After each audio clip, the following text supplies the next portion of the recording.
ഇപ്പോൾ നമ്മുടെ KPCC അധ്യക്ഷൻ കെ സുധാകരൻ മത്സരിക്കുന്നു, ഷാഫി പറമ്പിൽ വരുന്നു, വടകരയിൽ തൃശ്ശൂരിൽ കെ മുരളീധരൻ വരുന്നു, ആലപ്പുഴയിൽ KC വേണുഗോപാൽ വരുന്നു. മൊത്തത്തിലൊരു ഒരു നേരത്തെ ഉണ്ടായിരുന്നൊരു സാഹചര്യം അങ്ങ് മാറിയോ? ഒരു തരംഗം രൂപപ്പെട്ടു തുടങ്ങിയിട്ടുണ്ട്. തീർച്ചയായിട്ടും. കാരണം കേരളത്തിൽ പാർലമെന്റ് തെരഞ്ഞെടുപ്പ് പൊതുവെ UDF അനുകൂലമായ ഒരു പൊളിറ്റിക്കൽ രാഷ്ട്രീയ കാലാവസ്ഥയാണ്. എല്ലാ തെരഞ്ഞെടുപ്പും 2004 2009 മാത്രമാണ് 20-ൽ 19 സീറ്റ് LDF ജയിക്കാൻ കഴിഞ്ഞത്.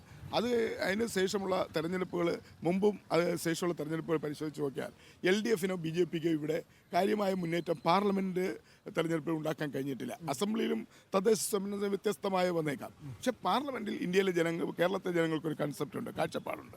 ഇവിടെ നിന്ന് കോൺഗ്രസ് പോകണം, ദേശീയ തലത്തിൽ കോൺഗ്രസ് അധികാരത്തിൽ വന്ന ഏറ്റവും വലിയ ഒറ്റക്കക്ഷിയാവണം, ദേശീയ തലത്തിൽ കോൺഗ്രസ് അധികാരത്തിൽ ഇന്ത്യ എന്ന ഈ ആശയം നിലനിൽക്കുകയുള്ളൂ എന്നുള്ളതാണ്. ഇവിടെ വർഗീയതയും ഫാസിസവും ഒന്നും കേരളത്തിലെ ജനങ്ങൾ ഇഷ്ടപ്പെടുന്നില്ല. അതുകൊണ്ട് BJPയെ അവർ വെറുക്കുന്നു, BJPക്ക് അവർ പിന്തുണ കൊടുക്കുന്നില്ല. പ്രത്യേകിച്ചും നമ്മുടെ മത ന്യൂനപക്ഷങ്ങൾ.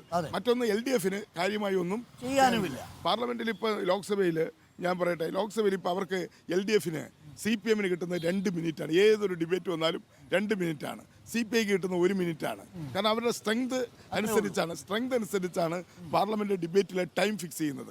ഇപ്പോൾ 2 മണിക്കൂർ സമയമാണ് ഒരു ഡിബേറ്റ് തീരുമാനിക്കുന്നതെങ്കിൽ 2 മിനിറ്റ് 2 മിനിറ്റ് കൊണ്ട് എന്ത് പറയാൻ പറ്റും? പിന്നെ ചെയറിൽ ഇരിക്കുന്ന ആളുടെ ഔദാര്യം കൊണ്ട് ഞാനാണ് ചെയറിൽ ഇരിക്കുന്നതെങ്കിൽ 2 മിനിറ്റ് എന്നുള്ള 5 മിനിറ്റ് ആക്കി കൊടുക്കും. CPM കൊടുക്കാറുണ്ട്, CPIക്കും കൊടുക്കാറുണ്ട്. ഒരു മെമ്പറും 2 മെമ്പറും ഒക്കെ ഉള്ള പാർട്ടികൾക്ക് 1 മിനിറ്റ് 2 മിനിറ്റുമാണ് അവർക്കുള്ളത്. ഈ ടൈം അലോക്കേഷന്റെ ഒരു പാറ്റേണിൽ അങ്ങനെ വരുമ്പോൾ ഞാൻ പാർലമെന്റ് ലോക്സഭയിലെ പാനൽ ചെയർമാനാണ്. അപ്പം ഞങ്ങൾ അസംബ്ലി പോലെയല്ല, അസംബ്ലിയിൽ ഓരോ സെഷനിലും ഒരു പാനൽ ചെയർ. ഞങ്ങൾ 5 വർഷത്തേക്കാണ്. ഞാനുണ്ട്, കൊല്ലത്ത് പ്രേമേന്ദ്രനുണ്ട്, കേരളത്തിൽ ഞങ്ങൾ 2 പേരാണ്. അപ്പം ഈ പ്രേമേന്ദ്രനും 2 മിനിറ്റേ ഉള്ളൂ, അല്ലെങ്കിൽ 3 മിനിറ്റേ ഉള്ളൂ. അദ്ദേഹം RSP 1 MB ഉള്ളൂ. പക്ഷെ പ്രേമേന്ദ്രൻ 10 മിനിറ്റ് പ്രസംഗിക്കും. ഞങ്ങൾ എന്ത് ചെയ്യും? നീട്ടിക്കൊടുക്കും. ഞങ്ങൾ ബെല്ലടിച്ചാലേ നിർത്താൻ പറ്റുള്ളൂ. പക്ഷെ അതുപോലെയാണ് CPIക്കും CPM ഇപ്പോൾ കിട്ടുന്ന സമയം. അപ്പോൾ CPIയുടെ ഒരു പാർലമെന്റ് അംഗം ജയിച്ച് പോയത് കൊണ്ടോ CPMന്റെ ഒരു പാർലമെന്റ് അംഗം ജയിച്ചു പോയത് കൊണ്ടോ കേരളത്തിൽ നിന്നല്ലാതെ വേറെ എവിടത്തും വരാനില്ല. അവർക്ക് എന്തായാലും ഈ സമയത്തിൽ മാറ്റം ഉണ്ടാവത്തില്ല അല്ലേ? ഓക്കെ, ഇനി നമ്മുടെ KPCC പ്രസിഡന്റ് കെ സുധാകരന്റെ ചില പരാമർശങ്ങളൊക്കെ ചിലർക്ക് മനോവേദന ഉണ്ടാക്കിയിട്ടുണ്ട്. അത് പാടില്ലായിരുന്നു എന്ന തരത്തിൽ പ്രതികരണം വന്നു. ഇപ്പോൾ ഹൈബീഡനൊക്കെ തുറന്ന് തന്നെ നമ്മളോട് സംസാരിച്ചു. അതൊക്കെ പ്രവർത്തകരെ സംബന്ധിച്ചിടത്തോളം ചില സമയങ്ങളിൽ ബുദ്ധിമുട്ടുണ്ടാക്കുന്നുണ്ട്. കാര്യം ആൾക്കാർ ചോദിക്കും, ഇങ്ങനെയൊക്കെ നിങ്ങൾ പറയാമോ? യഥാർത്ഥത്തിൽ അതൊക്കെ ഒഴിവാക്കേണ്ടതായിരുന്നു, കുറച്ചുകൂടി ഒരു ജാഗ്രത കാണിക്കേണ്ടതില്ല. ഇപ്പോൾ താങ്കളെപ്പോഴും മുതിർന്ന നേതാവ് ഒരിക്കലും അങ്ങനെ പദപ്രയോഗം നടത്തിയിട്ടില്ലല്ലോ, അല്ലെങ്കിൽ അത്തരത്തിലുള്ള പരാമർശമേ നടത്തിയിട്ടില്ല. താങ്കളുടെ പേരിൽ അങ്ങോട്ട് ആരോപണമേ ഇല്ലല്ലോ. അല്ല, കണ്ണൂർ ശൈലിയാണ് കെ സുധാകരൻ്റെ. CPM നേതാക്കളും അവരുടെ പല പരാമർശങ്ങളും വിവാദമായിട്ടുണ്ട്. EP ജയരാജൻ്റെ, MV ജയരാജൻ്റെ, P ജയരാജൻ്റെ എത്രയോ പ്രസംഗങ്ങളും എത്രയോ പരാമർശങ്ങളും വിവാദങ്ങളായിട്ടുണ്ട്.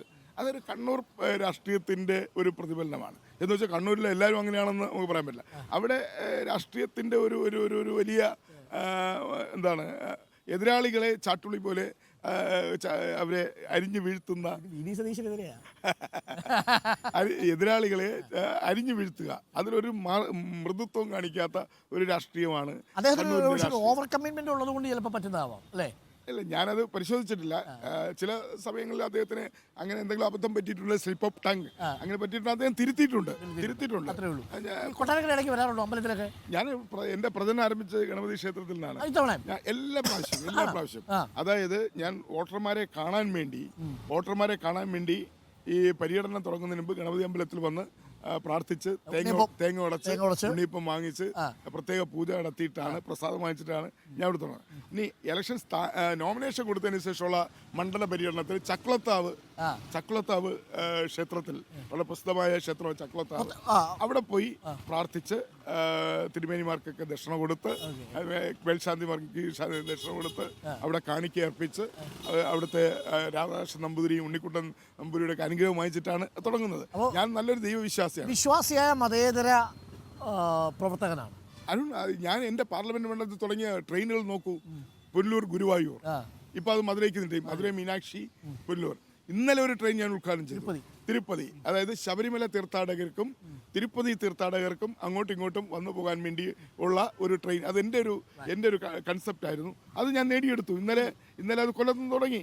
അപ്പം അതുപോലെ വേളാങ്കണ്ണി, എറണാകുളത്ത് നിന്ന് ഈ കൊട്ടാരക്കര വഴി വേളാങ്കണ്ണിക്ക് പോകുന്ന വേളാങ്കണ്ണി നാഗൂർ ട്രെയിൻ, അത് ഞാൻ എൻ്റെ ശ്രമഫലമായ ഇവിടുത്തെ യാത്രക്കാർക്കറിയാം. പിന്നെ ഞാനൊന്നും ചെയ്തില്ലെന്ന് പറയുന്നത് എന്തെങ്കിലും അവർക്ക് പറയണ്ടേ, പറയാൻ വേണ്ടി പറയുന്നുള്ളൂ. ഈ നേർക്കാഴ്ച തന്നെ അരുണൊന്ന് കണ്ണോടിച്ച് നോക്കിയാൽ നിങ്ങൾ ഒരിക്കലും ഞാൻ തോക്കുമെന്ന് പറയത്തില്ല.